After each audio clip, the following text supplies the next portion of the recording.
Alright, Shalom Makar. I want to give all praises to Abanawa Yahweh, Hashem, Mashiach, Yahushua, Adamiyah, Akwada Shem Shah Yahushua, Ba'ashem Yahukat.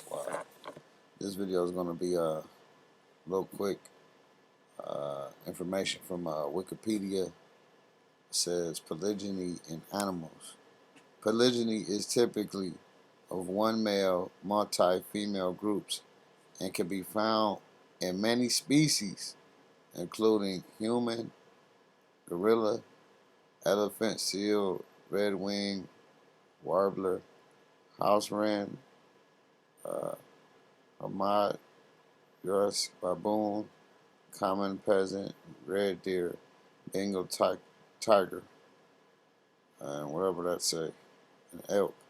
Oftentimes, in polygynous systems, females will provide the majority of parental care. I mean, you even have it amongst animals, man.